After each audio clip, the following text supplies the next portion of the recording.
তো শুট করে আবার আমার উপদেষ্টা বানাতে গেছে ওর একটা আবল তাবল কথাবার্তা বলতে থাকে। আবার আপনার কাছে চিঠিও দিছে দেখলাম আর খোলা চিঠি। খোলা খোলা চিঠি আর কি। এটা খারাপ আর কি, একটা ইয়ে আর কি। না, খুব উপদেষ্টা বানাও দিন আমি এক নজর পরে ফেলাই দিচ্ছি। আমার উপদেষ্টা লাগবে না, এই দেশটা আমার বাপের, আমার বাপ স্বাধীন করে দিয়ে গেছে। আমি জানি এই দেশ আমি চিনি। এখানে আমি বাংলাদেশের বসে বসে কথা বলার তো শুট করে আবার আমার উপদেষ্টা বানাতে গেছে ওর একটা। ও বলছে গ্রামীণ ফোনের সব ইনকাম গ্রামীণ ব্যাংকে যাবে, যে টাকা গ্রামীণ ব্যাংক গরিব মানুষের সাহায্য করবে।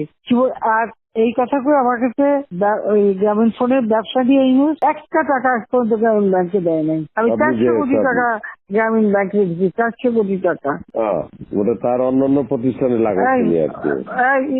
না, তখন গ্রামীণ ব্যাংক ফাইলে বক্স ঢুকাই দিই।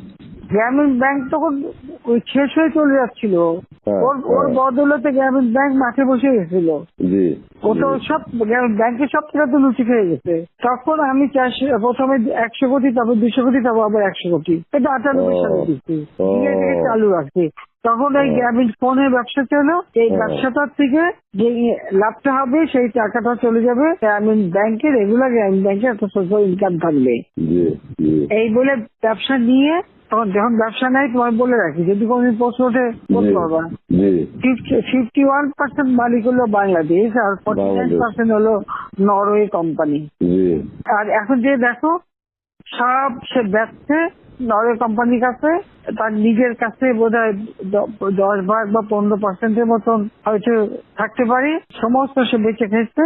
আর একটা টাকা কোনোদিন গ্রামীণ ব্যাংকে এখান থেকে দেয় নাই। আর আমরা সবচেয়ে বেশি ফ্যাসিলিটি তাকে দিচ্ছিলাম, রেলওয়ে, ফাইবার অপটিক ব্যবহার থেকে শুরু করে সবকিছুতে তাকে এক্সট্রা সুযোগ দেওয়া হয়েছিল। ওইভাবেই তো গ্রামীণ ফোনটা তো অন্যদের থেকে সে সবচেয়ে বেশি সুবিধা পাইছে। চোর একটা রক্ত চুষে খাইছে সব।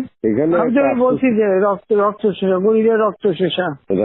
যে 30% তার হিসাব করলে 30% সুদ হইতো। সে যা গ্রামীণ মানুষকে যে লোন দিত, তাতে তার যে কম্পাউন্ড ইন্টারেস্ট যদি আপনি ক্যালকুলেশন করেন 40-47% হয়ে যেত, দেখে এমন হয়, তাহলে আর লোকের আর কি থাকবে, ও তো গরিব আরো বেশি করে হয়ে যাবে। হিলারি ক্লিন্টনে, তোমরা তো ইতিহাস যাও না, হিলারি ক্লিন্টনে নিয়ে গেছিল যশোরে, তার হাত দিয়ে গ্রামীণ ব্যাংকে ঋণ দেওয়ালো। এরপর সেই লোকগুলি সাধারণ গরিব লোক, হরিজন গ্রুপ, তারা ওই এলাকায় আর থাকতেই পারে নাই, কারণ ওই ইন্টারেস্ট দিতে তারা ফকির হয়ে নিজের যে বাড়িঘর ভিটা মাটি তাও কেড়ে নিয়ে গেছে। তারপরে তারা ওই এলাকা থেকে হারায় গেছে।